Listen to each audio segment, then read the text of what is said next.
Gangle, you startled me.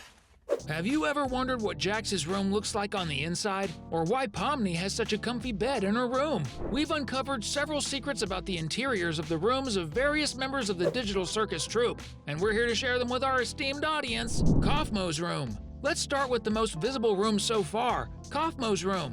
When Riata, Pomni, and Jaxs went to check on how the circus clown was doing, they encountered his abstracted and completely out-of-control version. We know that the three characters were trembling with fear and couldn't notice many details about Kaufmo's room. But with the power of pause, we could take a closer look at what the clown's room looked like before he went completely mad. For example, we can see that near the door, there's a shelf with various toys like 2 dice, a rocket, and a toy telephone. Not to mention the bowling ball that Jaxs grabs and runs away with. Additionally, he has a small rocking horse and, from the looks of it, a radio from the 1930s. 2 other things that catch the eye in the clown's room are the numerous weird paintings hanging on the walls, including abstract art full of eyes, and other paintings that represent Kaufmo himself. Another thing we noticed is that the room's colors perfectly match Kaufmo's own colors, with the walls and sheets being blue, yellow, and red, which are hidden beneath the hundreds of scribbled words he left everywhere. Aside from the creepy drawings, it actually seems like a quite comfortable room, don't you think?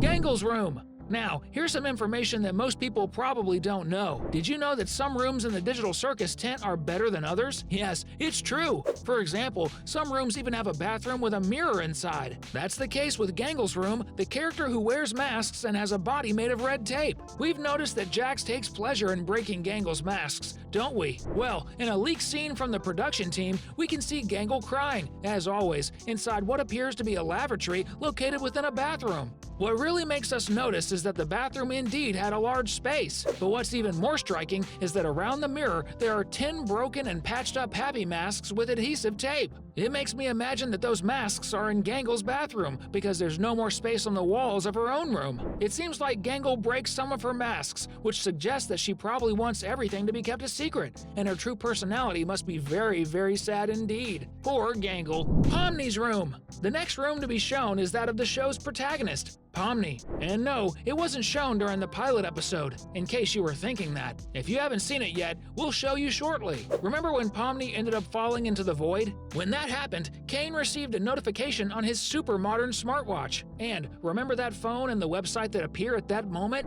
If you had accessed the website a while back, just like we did, you would have come across an advertisement for Pomni and Jaxs dolls. But if you access it now, you'll come face to face with none other than Pomni in her room.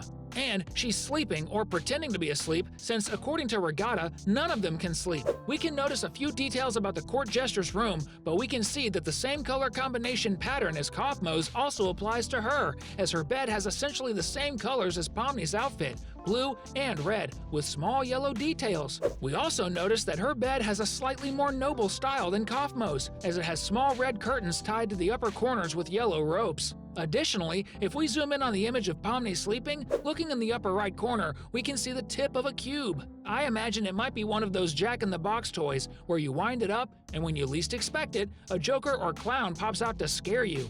In fact, it might be Pomni herself coming out of that giant Jack-in-the-Box, making her even scarier. There's also a chance it's a box of juggling props, or even an accessory like a unicycle, commonly used by jesters like Pomni. What else do you think could be inside Pomni's Jack-in-the-Box? Share in the comments, we'd like to know. Or just comment #box. Jaxs Room.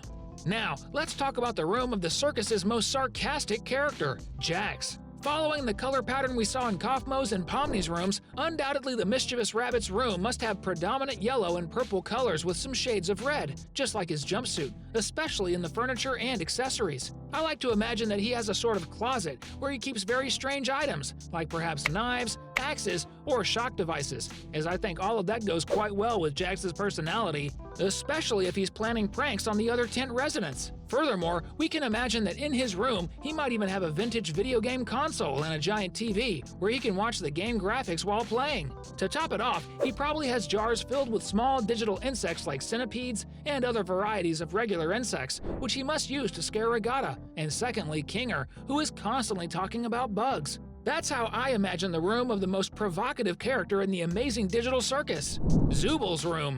There isn't much concrete information about Zubul's accommodations, but we can imagine quite a bit. For example, following the pattern of the wall colors and the bed matching the characters' bodies, we can imagine that Zubul's room is the most colorful of all, since she herself is the most colorful member of the circus troupe. We can find colors like pink, purple, blue, yellow, orange, red, black, and white on her. Furthermore, there's confirmation from the show's creator, Gooseworks, that in the room of the grumpiest character on the show, there's a chest called the Zubul Box. Additionally, the Digital Circus team mentioned that in each episode, Zubul will have a different combination of pieces that make up her body. So, this Zubul Box would be where Zubul's pieces are stored, which she can swap like clothing, but they're actually part of her body. I think the one thing she won't be able to change is her head. Moreover, her room likely has various small and colorful pieces, as well as some abstract art paintings, just like she is, quite abstract and unique. Oh, thank God you're okay. You didn't experience a game show in there, did you?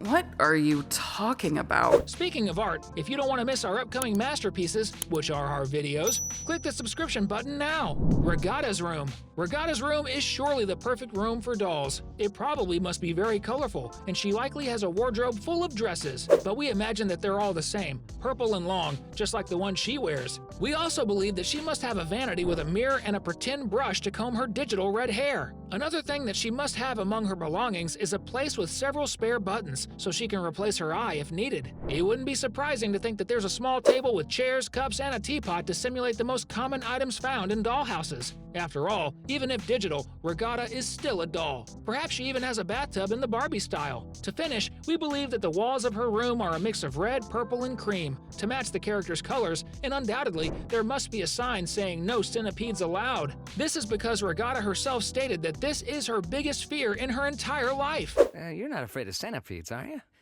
Jax! That's literally my only fear. Why would you do this? At least until she met Kaufmo's abstracted version.